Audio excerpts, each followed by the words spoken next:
Hi friends, welcome to our channel. Today discussing about the subject name వచ్చేసి Telugu methodology.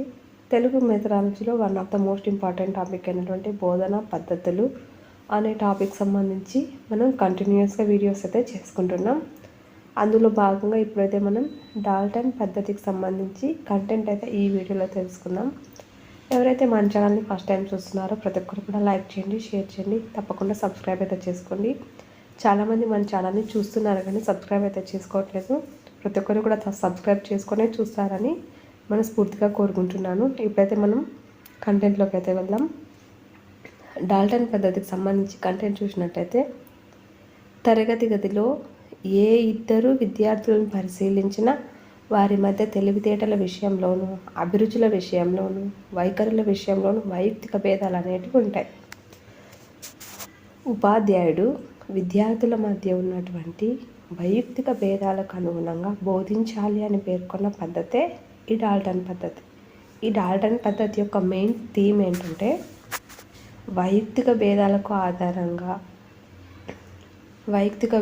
అనుగుణంగా బోధన చేయాలి అని చెప్పేదే డాల్టన్ పద్ధతి.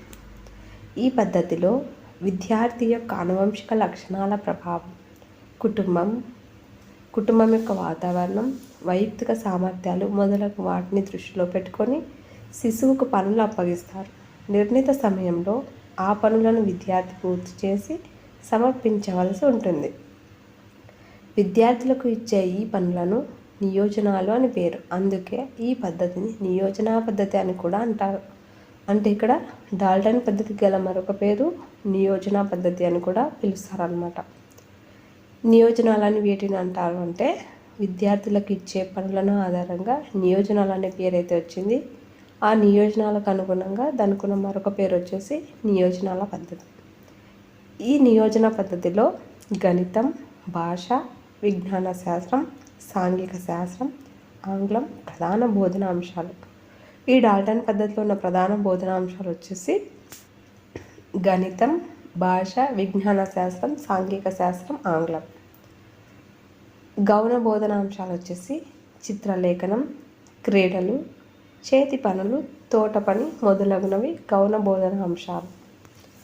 ఆయా అంశాలకు చెందిన అధ్యాపకులకు ఆయా ప్రత్యేకతలకు చెందిన పుస్తకాలతో కూడిన గ్రంథాలయం ఉంటుంది. గ్రంథాలయంతో పాటు ప్రయోగశాలలు మొదలైన వాటితో కూడిన విభాగాలు అయితే ఉంటాయన్నమాట. ఉపాధ్యాయునితోనూ సహ ఉపాధ్యాయునితోనూ చర్చలతో, గ్రంథాలయ సంప్రదింపులతో విద్యార్థి తనకిచ్చిన నియోజనం పూర్తి చేశారు. తనకిచ్చిన నియోజనం ఎలా పూర్తి చేయాలంటే, ఉపాధ్యాయునితోనూ సహ ఉపాధ్యాయునితో మరియు గ్రంథాలయ సంప్రదింపులతో, వీళ్ళ ముగ్గురితో సంప్రదించి తనకిచ్చినటువంటి నియోజనాన్ని విద్యార్థి పూర్తి చేయవలసి ఉంటుంది. నియోజనం పూర్తి చేయటంలో విద్యార్థికి సంపూర్ణ స్వేచ్ఛ అయితే ఉంటుందన్నమాట.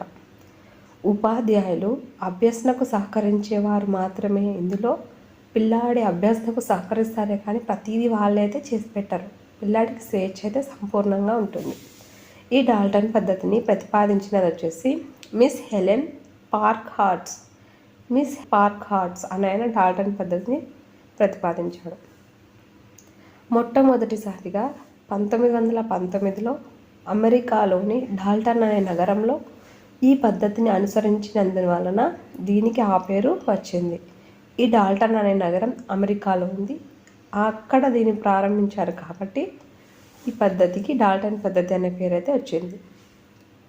విద్యార్థుల వైయక్తిక భేదాల కారణంగా వారు చదువులో వెనుకబడటం కానీ ముందుండటం కానీ జరుగుతుందని, వైయక్తిక భేదాలను దృష్టిలో పెట్టుకొని విద్యాబోధన చేయాలని చెప్పిన పద్ధతి వచ్చేసి మనకు డాల్టన్ పద్ధతి. ఈ డాల్టన్ పద్ధతికి పేరు ఏ విధంగా వచ్చిందంటే, ఈ డాల్టన్ అనే నగరం అమెరికాలో ఉంది. ఆ డాల్టన్ నగరంలోనే ఈ పద్ధతిని అనుసరించారు కాబట్టి దీనికి ఆ పేరు వచ్చింది. నియోజన పద్ధతి అని కూడా పిలుస్తారు. ఎందుకు వచ్చింది అంటే, వారికి ఇచ్చే పనులకు మరొక పేరే నియోజనాలు కాబట్టి ఈ పద్ధతిని నియోజన పద్ధతి అని కూడా పిలుస్తారు. దీన్ని ప్రతిపాదించినది వచ్చేసి మిస్ హెలెన్ పార్క్. ఏ సంవత్సరంలో అంటే 1919. విద్యార్థుల వైయక్తిక భేదాల కారణంగా వారు చదువులో వెనుకబడటం కానీ ముందుండటం కానీ జరుగుతుంది. ఈ వైయక్తిక భేదాలను దృష్టిలో పెట్టుకొని విద్య బోధన చేస్తే విద్యార్థులకు ప్రయోజనం కలుగుతుందని భావించిన వ్యక్తి వచ్చేసి పార్క్ హార్ట్స్. పిల్లలు తమకిష్టమైన పనిలో ఇష్టమున్నంతసేపు నిమగ్నమై తమదైన వేగంతో స్వేచ్ఛగా నేర్చుకున్నప్పుడే అభ్యసన సరిగా సాగుతుందని చెప్పిన వ్యక్తి వచ్చేసి ఎలెన్ పార్క్ హార్ట్స్. పిల్లలు తమకిష్టమైన పనిలో ఇష్టమున్నంతసేపు నిమగ్నమై తనదైన వేగంతో స్వేచ్ఛగా నేర్చుకున్నప్పుడే అభ్యసనం సరిగా సాగుతుంది అని చెప్పినది వచ్చేసి ఎలెన్ పార్క్ హార్ట్స్ అనమాట. ఆయన యొక్క విశ్వాసం అనమాట అది. ఉపాధ్యాయ కేంద్రీకృతమైన సామూహిక బోధనా పద్ధతులకు వ్యతిరేకంగా విద్యార్థుల శక్తులకు వారి అవసరాలకు అనుసంధానమయ్యే పాఠ్య ప్రణాళిక చక్కటి అభ్యాసన వాతావరణం కలిగించగలిగితే విద్యార్థి స్వతంత్ర అభ్యసనానికి రూపొందగలడు అనే భావనతో ఈ పాఠశాలను నెలకొల్పడం జరిగింది. ఈ పాఠశాలను నెలకొల్పడానికి గల కారణం ఏమంటే ఉపాధ్యాయ కేంద్రీకృత పద్ధతులు ఏవైతే ఉన్నాయో వాటికి వ్యతిరేకంగా విద్యార్థుల శక్తులకు వారి అవసరాలకు అనుసంధానమయ్యే ఒక పాఠ్య ప్రణాళిక మరియు చక్కటి అభ్యసన వాతావరణం కల్పించగలిగితే విద్యార్థి స్వతంత్ర అభ్యసనాన్ని రూపొందించుకుంటాడు.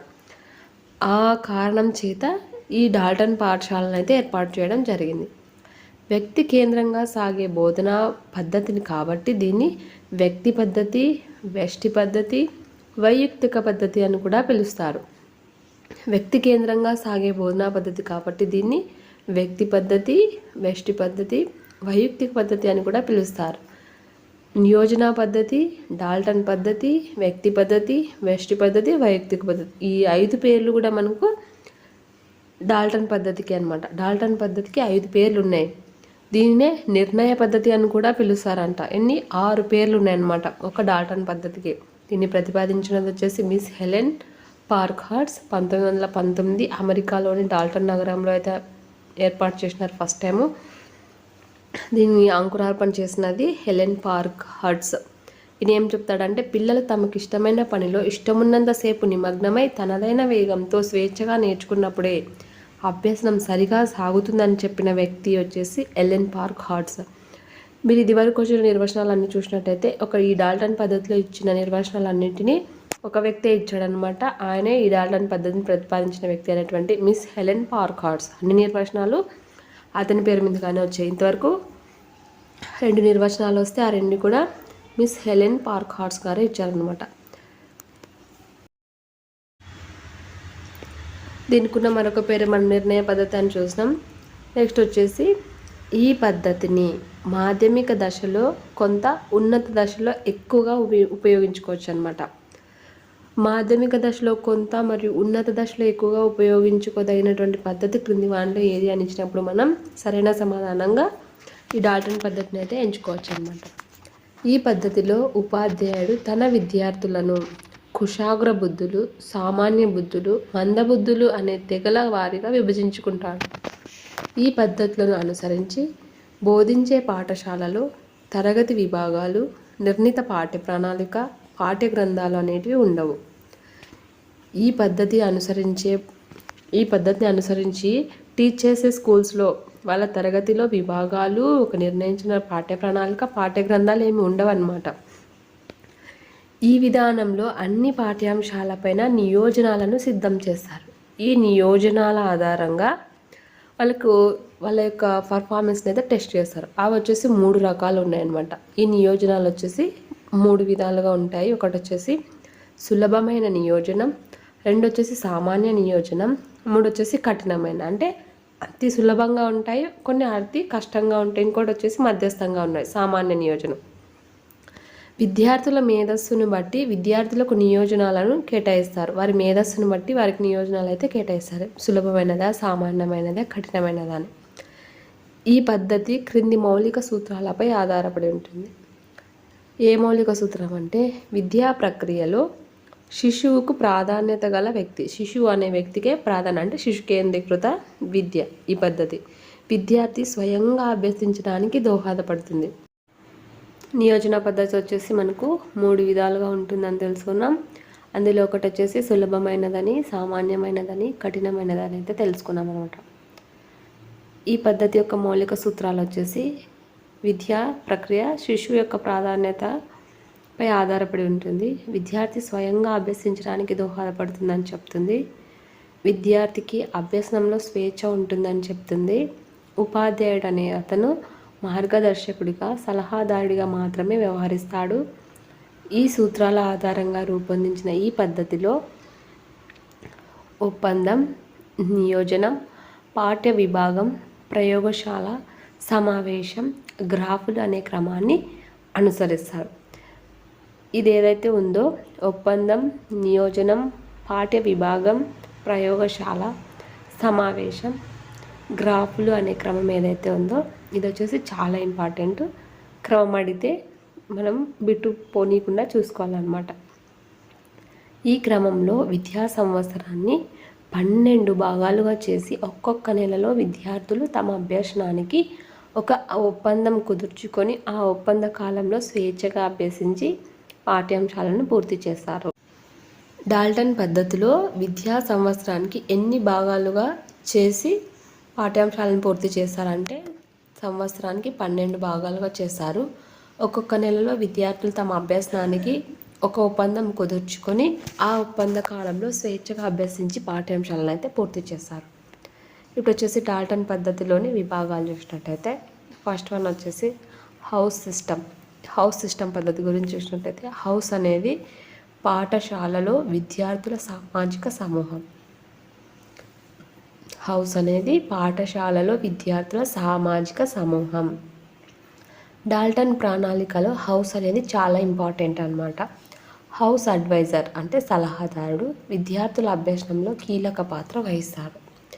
హౌస్ అడ్వైజర్ ఎవరైతే ఉన్నారో వారు విద్యార్థుల అభ్యసనంలో కీలక పాత్ర వహిస్తారనమాట. పాఠశాలలో ఒక పేరెంట్గా హౌస్ అడ్వైజర్ పాఠశాలలోని ఇతర ఉపాధ్యాయులతోనూ మరియు పిల్లల తల్లిదండ్రులతోనూ చక్కటి సంబంధాలు ఉండేలా చూస్తారు. ఈ హౌస్ సిస్టంలో హౌస్ అనేది పాఠశాలలో విద్యార్థుల సామాజిక సమూహం. డాల్టన్ పాఠ్య ప్రణాళికలో హౌస్ చాలా ముఖ్యమైనది. ఈ హౌస్ అడ్వైజర్ ఎవరైతే ఉన్నాడో అతను ఉపాధ్యాయునికి ఈ పిల్లల యొక్క తల్లిదండ్రులకు మధ్య ఒక వారధిలాగా వాళ్ళతో చక్కటి సంబంధాలు ఉండేలా చూస్తాడనమాట. పాఠశాలకు తల్లిదండ్రులకు మధ్య వారధిగా హౌస్ అడ్వైజర్ ఉంటారు. ఈ పాఠశాలకు తల్లిదండ్రులకు మధ్య వారధిగా హౌస్ అడ్వైజర్ కింది వాటిలో ఏ పద్ధతిలో ఉంటుంది అంటే డాల్టన్ పద్ధతి అని అయితే చూస్ చేసుకోండి. నెక్స్ట్ వన్ వచ్చేసి నియోజనం. విద్యార్థులు చేయవలసిన కృత్యం అభ్యసన నియోజనాల రూపంలో ఉంటుంది. వీటిని నిర్ణయిత వ్యవధుల్లో పూర్తి చేయాల్సి ఉంటుంది. ఇక్కడ నియోజనం అంటే పిల్లలు చేయవలసిన పని, కృత్యం. ఇది ఏ విధంగా ఉంటుందంటే నియోజనాల రూపంలో ఉంటుంది. ఈ నియోజనం నిర్ణీత వ్యవధుల్లో పూర్తి చేయాల్సి అయితే ఉంటుందన్నమాట. నెక్స్ట్ వచ్చేసి ల్యాబ్. ఆయా నియమాలను బోధించే ఉపాధ్యాయులు విషయ అభ్యసనకు అవసరమయ్యే ఉపకరణాలను, విషయ కక్షను ల్యాబ్ అనేది అంటారనమాట.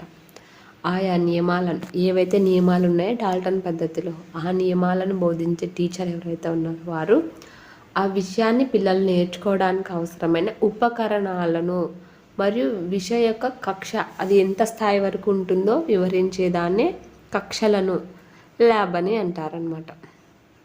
విషయ సంబంధిత నియోజనాల ఆధారంగా ఇక్కడ చర్చలు జరుగుతాయి. ఈ ల్యాబ్లో ఏ విషయం గురించి అయితే వాళ్ళు నేర్చుకుంటున్నారో దాని గురించి ఇక్కడ చర్చలు అయితే జరుగుతాయి అన్నమాట. ఇప్పుడైతే మనం హౌస్ సిస్టమ్ గురించి, నియోజనం గురించి, ల్యాబ్ గురించి అయితే తెలుసుకున్నాం. హౌస్ సిస్టమ్ వచ్చేసి చాలా ఇంపార్టెంట్ అయినది. డాల్టన్ ప్రణాళికలో హౌస్ ఇలా కూడా క్వశ్చన్ అడగచ్చు అనమాట. డాల్టన్ ప్రణాళికలో ముఖ్యమైనది క్రింది వాటిలో ఏది? Lab, నియోజనం, house. హౌస్ వచ్చేసి చాలా ముఖ్యమైనది. హౌస్ అడ్వైజర్ యొక్క విధులు కూడా చాలా ఇంపార్టెంట్. ఈయన చాలా కీలక పాత్ర వహిస్తాడు. ఒక పేరెంట్కి మరియు టీచర్కి మధ్య వారధిగా అయితే ఆయన ఉంటారు. ఇక్కడ నియోజనం వచ్చేసి మనకు కృత్యం లేదా అభ్యసనం, అది విద్యార్థులు చేయవలసి ఉంటుంది. అది కూడా నియోజనాల రూపంలోనే ఉంటుంది. వీటిని వచ్చేసి నిర్ణీత వ్యవధుల్లో పూర్తి చేయాలన్నమాట. ఈ ల్యాబ్ చూసినట్టయితే ఆయా నియమాలను బోధించే ఉపాధ్యాయుడు విషయ అభ్యసనకు అవసరమయ్యే ఉపకరణాలు, విషయ కక్షలను ల్యాబ్ అనేది అంటారు. ఇక్కడ వచ్చేసి విషయ సంబంధిత నియోజనాల ఆధారంగా చర్చలు జరుగుతాయి. ల్యాబ్లో విద్యార్థుల వైయక్తిక ప్రగతిని, సామూహిక ప్రగతిని సూచించే రేఖాపటాలు ఉంటాయి. మనకు ల్యాబ్లో ఏముంటాయంటే విద్యార్థి కేంద్రీకృతంగానే కదా మనకు డాల్టన్ పద్ధతి జరుగుతుంది. దాని ఆధారంగా ప్రతి నియోజనాన్ని వైయక్తిక ప్రగతిని మరియు సామూహిక ప్రగతిని సూచించే రేఖాపటాలు అనేవి మనకు నియోజన పద్ధతిలో ఉంటాయన్నమాట. ప్రతి నియోజనాన్ని రూపొందించడానికి క్రింది సోపానాలను అనుసరిస్తూ నియోజనాన్ని అయితే రూపొందిస్తారనమాట. నియోజనాన్ని చూసినట్టయితే 10 నియోజనాలు ఉన్నాయండి. మనం ఒకదాని తర్వాత ఒకటైతే నేర్చుకుందాం. ఒకటి వచ్చేసి ఉపోద్ఘాతం లేదా పరిచయం, విషయ సేకరణ, సమస్యలు, లేఖన కృషి, స్మృతి పఠనం, సమావేశాలు, అవలోకనం, సామ్యాలు, ప్రకటనలు, మినహాయింపు. ఇవన్నీ కూడా ప్రతి నియోజనానికి ఉన్నటువంటి సోపానాలు అన్నమాట. ఈ సోపానాలను పాటిస్తూ వాళ్ళు నియోజనాన్ని తయారు చేయవలసి ఉంటుంది. భాషా బోధనలో డాల్టన్ పద్ధతి ఏ విధంగా ఉపయోగపడుతుంది? భాషా బోధనలో ఈ పద్ధతిని ఉపయోగించుకొని విద్యార్థులు స్వయం కృషితో క్రింది భాషాంశాలను సమర్థవంతంగా అభ్యసించవచ్చు. ఈ డాల్టన్ పద్ధతి ఏదైతే ఉందో అది భాషా బోధనలో ఏ విధంగా ఉపయోగపడుతుందో చూసినట్టయితే సరిపోతుందన్నమాట. విద్యార్థులు స్వేచ్ఛగా తమదైన వేగంతో అభ్యసించవచ్చు. విద్యార్థులు తమ ఆసక్తులకు అనుగుణంగా అభ్యసించవచ్చు. అభ్యసన క్రియాశీలంగా సాగుతుంది. ఉపాధ్యాయులు విద్యార్థుల మధ్య చక్కటి సంబంధాలు ఉంటాయి. అనారోగ్యకరమైన పోటీలకు, పోలికలకు, స్పర్ధలకు తావు ఉండదు. ఆరోగ్యవంతమైన సహకార భావన పెంపొందుతుంది. విద్యార్థులకు కాల నిర్ణయ పట్టికల వల్ల కలిగే విసుగులు, పరీక్షల భయాలు ఉండవు. విద్యార్థులకు తమ విద్యాపరమైన భవిష్యత్తుకు తామే దిశానిర్దేశం చేసుకుంటారు. ఇక్కడ వచ్చేసి విద్యార్థులు స్వేచ్ఛగా నేర్చుకుంటారు. వాళ్ళ తమదైన రీతిలో వేగంగా అభ్యసించవచ్చు. విద్యార్థులు తమ ఆసక్తులకు అనుగుణంగా నేర్చుకుంటారనమాట. అందువల్ల ఇక్కడ అభ్యాసకుడు క్రియాశీలంగా ఉంటాడు. అభ్యసనం కూడా క్రియాశీలంగా సాగుతుంది. ఉపాధ్యాయునికి విద్యార్థులకు మధ్య చక్కటి సంబంధాలు ఏర్పడతాయి. అనారోగ్యకర పోలికలకు, స్పర్ధలకు తావు ఉండదు. ఇక్కడ అనారోగ్యకరానికి సంబంధించి ఎటువంటి పోటీలు ఉండవన్నమాట. ఇక్కడ ఆరోగ్యవంతమైన సహకార భావన పెంపొందుతుంది. విద్యార్థులకు కాల నిర్ణయ పట్టికల వల్ల కలిగే విసుగులు, పరీక్షల వల్ల భయాలు ఇవన్నీ ఏమీ ఉండవు. ఇందులో విద్యార్థి స్వేచ్ఛగా తనకు నచ్చిన వేగంతో తనే నేర్చుకుంటారు ప్రతి అంశాన్ని. విద్యార్థులు తమ విద్యాపరమైన భవిష్యత్తుకు తామే దిశానిర్దేశం చేసుకుంటారు. నెక్స్ట్ వచ్చేసి మనం పరిమితులు లేదా నష్టాలు చూసినట్టయితే ఈ డాల్టన్ విధానం ప్రాథమిక దశ విద్యార్థులకు అసలే పనికిరాదు. ఈ విధానం ఉన్నత దశ వారికి ఉపయుక్తంగా ఉంటుంది. ఈ విధానంలో ఉపాధ్యాయునికి అధిక శ్రమ ఉంటుంది. ఈ విధానం మందబుద్ధి విద్యార్థులకు అసలే పనికిరాదు. ఈ విధానంలో విద్యార్థులు కాపీ కొట్టే అవకాశాలు ఎక్కువ ఉంటాయి. ఈ విధానంలో కాలధన వ్యయాలు రెండూ ఎక్కువే. ఈ విధానం పరిమిత సంఖ్యలో విద్యార్థులున్న తరగతి గదులకు మాత్రమే వర్తిస్తుంది. ఈ విధానంలో విద్యార్థులు ఏకాకులు అనగా సాంఘికీకరణకు అవకాశం ఉండదన్నమాట. ఈ విధంగా పైవన్నీ చూసినట్టయితే అవన్నీ పరిమితులు లేదా నష్టాలండి. కాపీ కొట్టే అవకాశాలు ఎక్కువ ఉంటాయి. ధనం, కాలం ఈ రెండు కూడా ఎక్కువే ఉంటాయి. పరిమిత సంఖ్యలో ఉన్న విద్యార్థులకు మాత్రమే వర్తిస్తుంది. చాలామంది ఉంటే ప్రతి ఒక్క విద్యార్థిని కన్సిడర్ చేస్తూ బోధన చేయడం అంటే ఈ డాల్టన్ పద్ధతిలో సాధ్యం కాదనమాట. ఇక్కడ విద్యార్థులు ఏకాకులు అనగా సాంఘికీకరణకు అవకాశం ఉండదు. ఇది గుర్తుపెట్టుకోండి. నెక్స్ట్ వచ్చేసి మనకు భాషలో ఇవ్వదగిన నియోజనాలకు ఉదాహరణలు చూసినట్టయితే అర్థాలు సేకరించమంట, జాతీయాలు, సామెతలు, పొడుపు కథలు సేకరించమనుట, రచయిత లేదా కవి చిత్రపటాలను సేకరించమనుట, సూక్తులు, నినాదాలు సేకరించమనుట, దర్శనీయ స్థలాల సమాచారం సేకరించమనుట మొదలైనవి అయితే ఉంటాయన్నమాట. భాషలో ఇవ్వదగిన నియోజనాలకు ఉదాహరణలు ఇవి. ఈ వీడియో అయితే ఇంతటితో కంప్లీట్ చేస్తున్నాను. ఎవరైతే మన ఛానల్ ఫస్ట్ టైం చూస్తున్నారో వారంతా కూడా లైక్ చేయండి, షేర్ చేయండి, తప్పకుండా సబ్స్క్రైబ్ అయితే చేయండి. ప్రతి ఒక్కరు కూడా మన ఛానల్ని సబ్స్క్రైబ్ చేసుకొని చూసారని మనస్ఫూర్తిగా భావిస్తున్నా. నెక్స్ట్ వీడియోలో వచ్చేసి మనం ప్రాజెక్ట్ పద్ధతికి సంబంధించి కంటెంట్ అయితే తెలుసుకుందాం. ఇక్కడ నుంచి మనం తెలుగు మెథడాలజీకి సంబంధించి అన్ని ఇంపార్టెంట్ టాపిక్స్ అన్నీ కూడా మన ఛానల్లో అయితే పొందుపరుస్తాం. ప్రతి ఒక్కరు కూడా మన ఛానల్ని తప్పకుండా ఫాలో అవ్వచ్చు. చూసారుగా నెక్స్ట్ వచ్చేసి మనకు ప్రాజెక్ట్ పద్ధతి లేదా ప్రకల్పన పద్ధతి అయితే నెక్స్ట్ వీడియో రాబోతుంది. ప్రతి ఒక్కరు కూడా లైక్ చేయండి, షేర్ చేయండి, కామెంట్ చేయండి, తప్పకుండా సబ్స్క్రైబ్ అయితే